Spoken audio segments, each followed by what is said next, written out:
welcome once again to You Might Also Like a Podcast. My name's Chris, I'm your host as always, and today I am joined by my lovely wife, Heather. Finally. I know, she's back. So, episode 1, I think we said we were going to do This Must Be the Place, and we watched it, and we never did a review for it. No, we did not. So today we're going to go ahead and get that out of the way.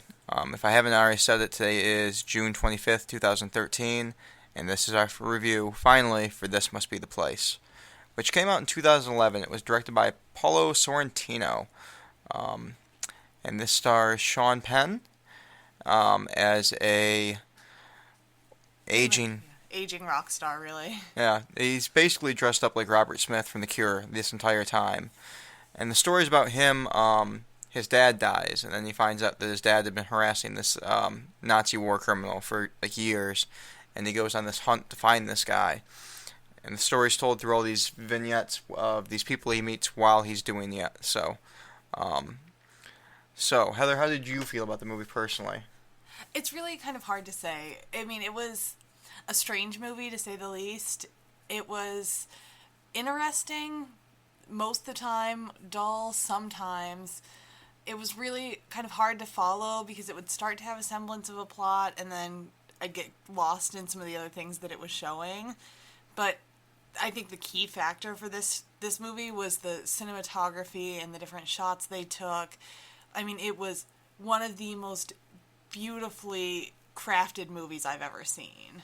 And I agree with that point wholeheartedly.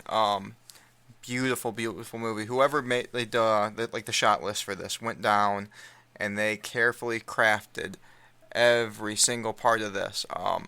Every shot corresponded with every last note of music that was playing with it.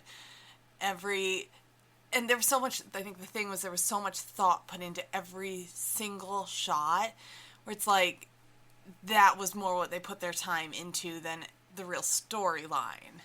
Yeah, I mean, the story's, it's decent, but there's a lot of spots where it feels like it's not going anywhere. But it will get there in the end.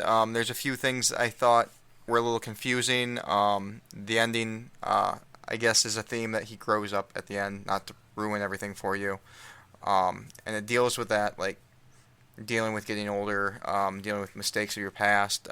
There's a character at the end, that old lady he goes and sees. I never really quite understood what was going on with that. There was a few things I felt like they didn't wrap up. Or even really explain that well to tie in the first place. Yeah, and Sean Penn, at first I didn't really care for his performance. It seemed like he was a little over the top, like maybe he doesn't know any real junkies or elderly people that used to do drugs and was kind of going a bit over. Did you feel that way? I did. I mean, there were some parts where I definitely felt like he was overacting and not giving true justice to the part or the type of character he was playing. But then there were other moments where it just made perfect sense for him to act that way.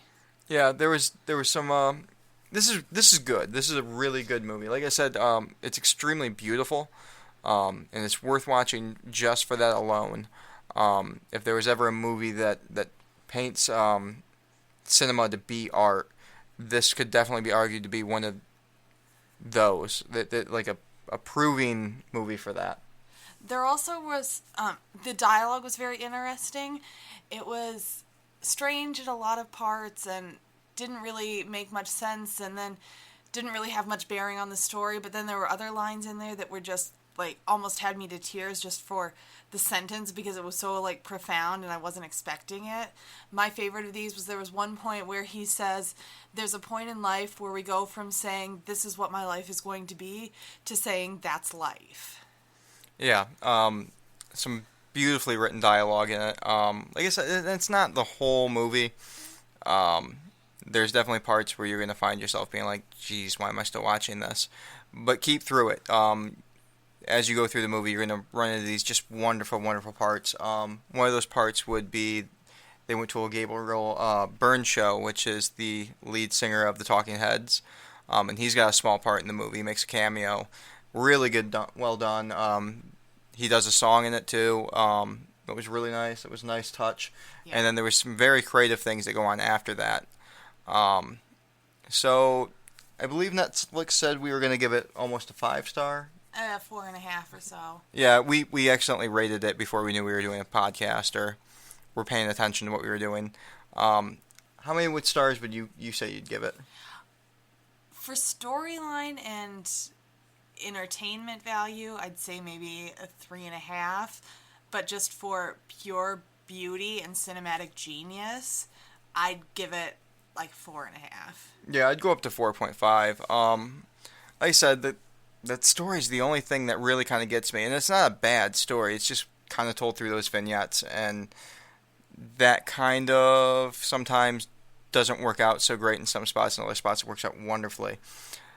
So this must be the place. Definitely check it out. Worth your time. Definitely. Definitely a beautiful movie. We thank you for listening and supporting us as we go through our show. And thanks for your patience while we got this one out. Yeah, seriously, took us a while. We're on Facebook. We're also on iTunes now, so if that's your preferred mode of getting our show, you can definitely go on there, subscribe. You'll just get them all sent right to your computer. Anyway, I'm Chris, and I'm Heather. And we thank you for listening, and you have a great night.